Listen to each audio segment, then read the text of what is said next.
The notification from my bank popped up on my phone as I was arranging flowers on my grandmother's grave. $2 million. Transferred. My hands trembled as I read the message, anger and disbelief washing over me in waves. Michael had actually done it.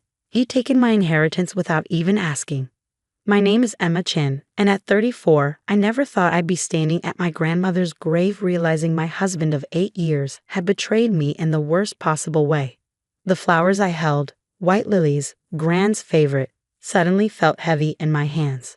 I had just lost the woman who raised me, who taught me everything I knew about business and self-respect, and now my husband had stolen the last gift she'd given me. The inheritance wasn't just money. It represented years of my grandmother's hard work building her real estate empire from nothing after immigrating to America with just $100 in her pocket. My phone buzzed again. A text from Michael. Don't freak out when you see the transfer. I'm using it to fund RevTech Series A. This is our big break, babe. Your inheritance is finally going to mean something. I stared at his message, my vision blurring with tears of rage. Our big break? My inheritance finally meaning something. The money had meant everything. It was my grandmother's legacy, her way of ensuring I would always be independent, just like she had been. But Michael had never understood that. To him, money sitting in an account was money wasted.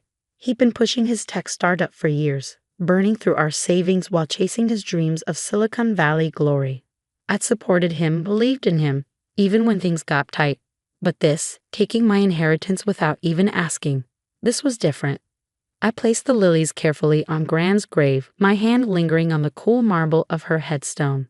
I'm sorry, Gran, I whispered. I know this isn't what you wanted for me. I could almost hear her voice, strong and clear despite her battle with cancer. Emma, my sweet girl, never let anyone take advantage of your kindness. You're stronger than you know. She had told me that just weeks before she passed, her hand gripping mine with surprising strength as she made me promise to be careful with the inheritance.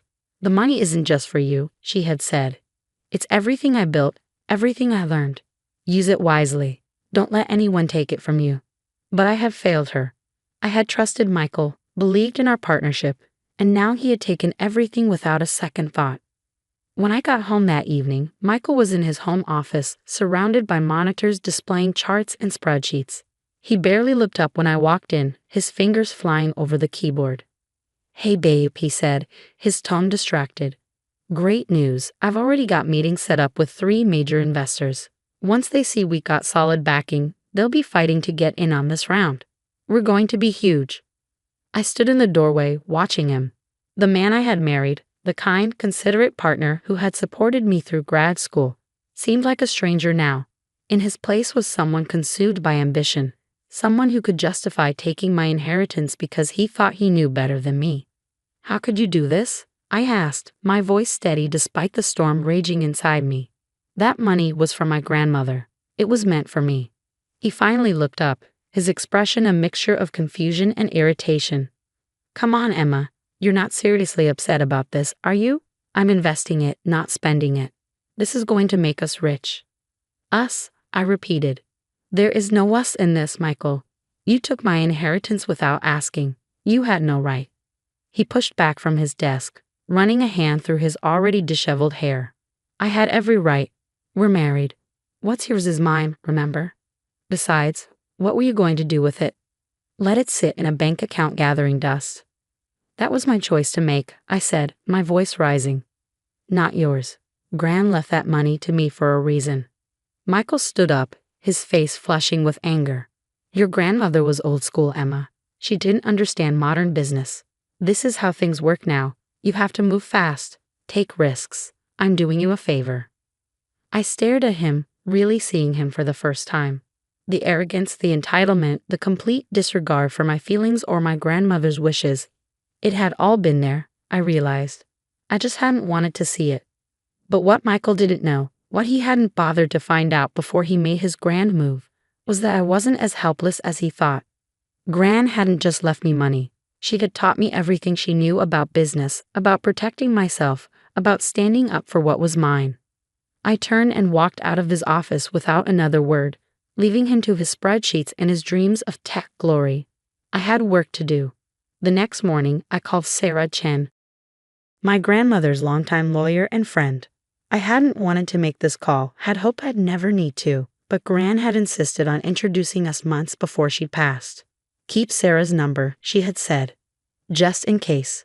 She knows what to do. Sarah picked up on the second ring. Emma, she said, her voice warm but professional.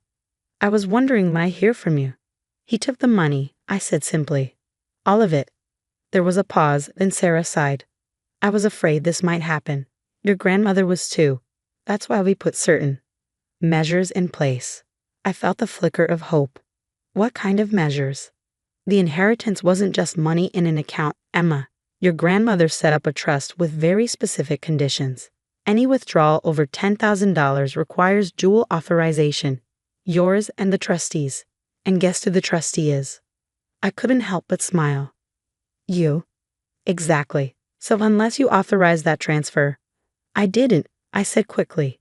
Then what your husband did wasn't just morally wrong, it was illegal. The bank should never have processed that transfer without proper authorization. We can have it reversed immediately. I sank into my chair, relief washing over me. Really? Just like that? Just like that, Sarah confirmed. But Emma, there's more. Your grandmother knew something like this might happen. She left instructions. If anyone tried to access the trust illegally, they would trigger certain clauses. Would you like to know what those are? I thought about Michael sitting in his office, so sure of himself, so convinced he knew better than everyone else.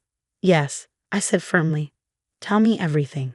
That evening, as I reviewed the documents Sarah had sent over, Michael burst into my home office, his face red with anger. The transfer was reversed, he shouted, waving his phone at me. What did you do? I looked up calmly, channeling my grandmother's quiet strength. I didn't do anything, Michael. The trust did exactly what it was designed to do, protect my inheritance from unauthorized access. He froze, confusion replacing his anger. What trust? What are you talking about? The trust my grandmother set up, I explained, my voice steady. Did you really think she'd just leave $2 million in a regular bank account? Gran was smarter than that. She built an empire from nothing. She knew how to protect what was hers. Michael's face paled as the implications sank in. But we're married. I had every right to. No, I cut him off.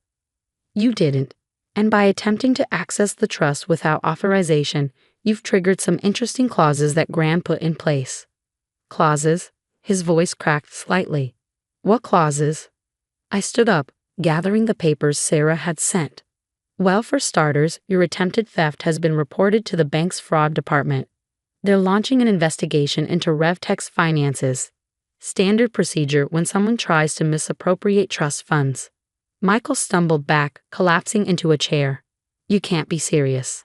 Emma, this will ruin everything. The investors, the series of funding. That's not all, I continued, ignoring his protests. Gran was very specific about what should happen if someone tried to steal from the trust. The clause triggers an immediate audit of all shared accounts and assets. Everything will be scrutinized, Michael. Everything. His face went from pale to ashen.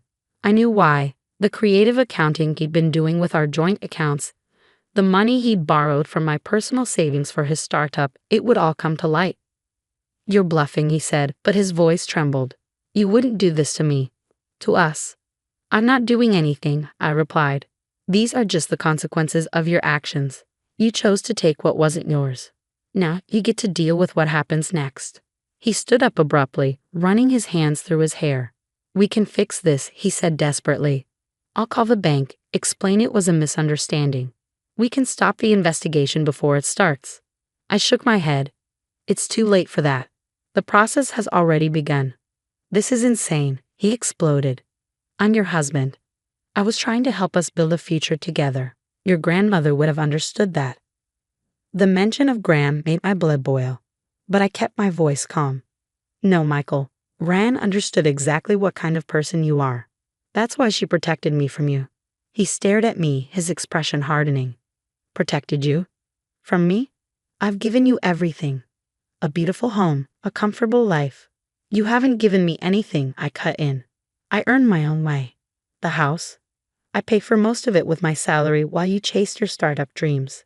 The comfortable life? I worked for that too. You've been so focused on your big break that you never noticed I was the one holding everything together. Michael's face twisted with rage. You ungrateful. He stopped himself, taking a deep breath. Fine, let's talk about this rationally. What do you want? Name your price to stop the investigation. I almost laughed at his attempt to negotiate. This isn't a business deal, Michael. This is about trust, respect, and consequences. You broke my trust when you tried to steal my inheritance. Now you get to face the consequences. He stormed out of the office, slamming the door behind him. I heard him stomping around upstairs, drawers opening and closing. A few minutes later, he came back with a packed bag. I'm staying at a hotel, he announced.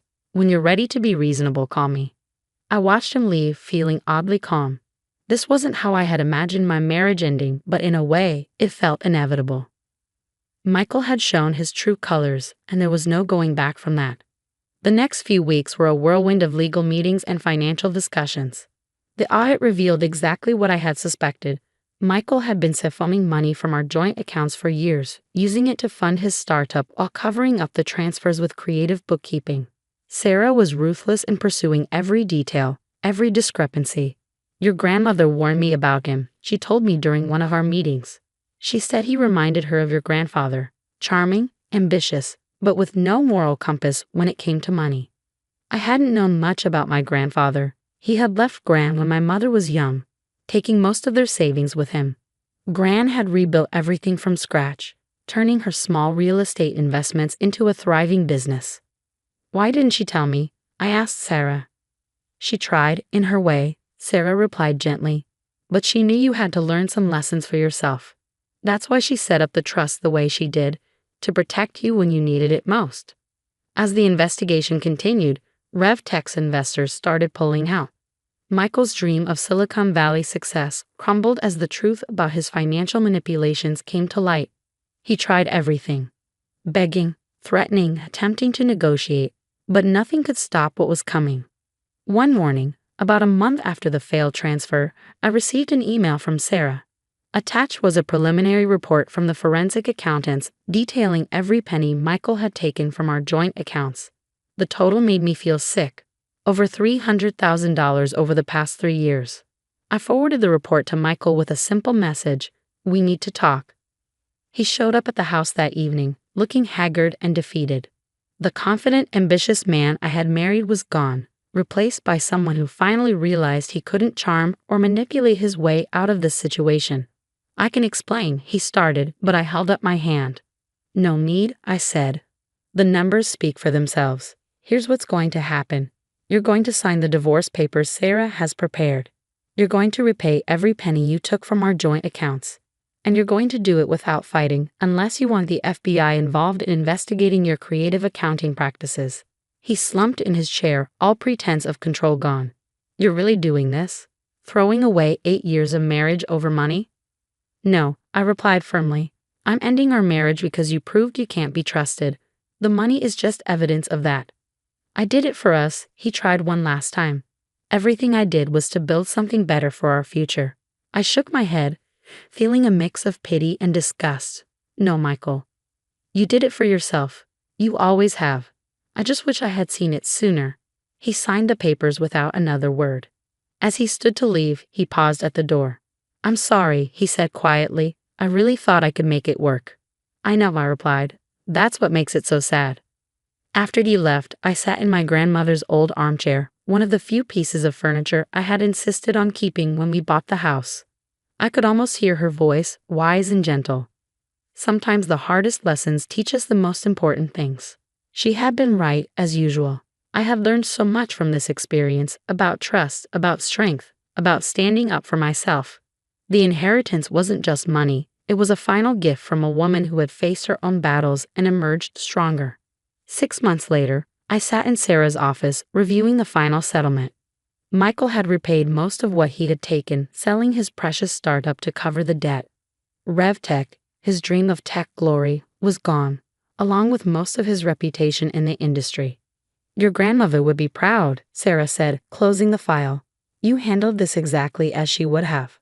I smiled, thinking of Gran's strength, her wisdom, her unwavering belief in doing what was right. I had a good teacher, I replied. That evening, I visited Gran's grave again, bringing fresh lilies. The sun was setting, casting long shadows across the cemetery, but I felt lighter than I had in months. You were right, Gran, I said softly, arranging the flowers. About everything. The trust, Michael, the importance of protecting what's yours.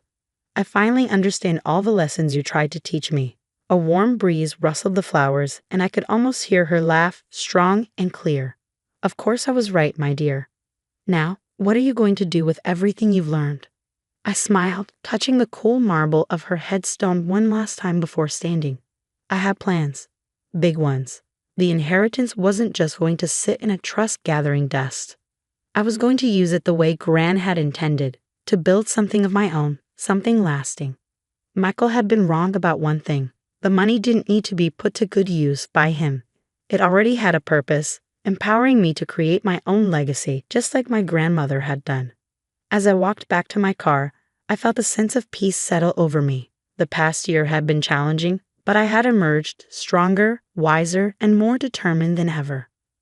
Gran's legacy lived on, not just in the trust she had left me, but in the lessons she had taught me about strength, independence, and standing up for what was right. This wasn't the end of my story, it was just the beginning. And this time, I was writing it on my own terms.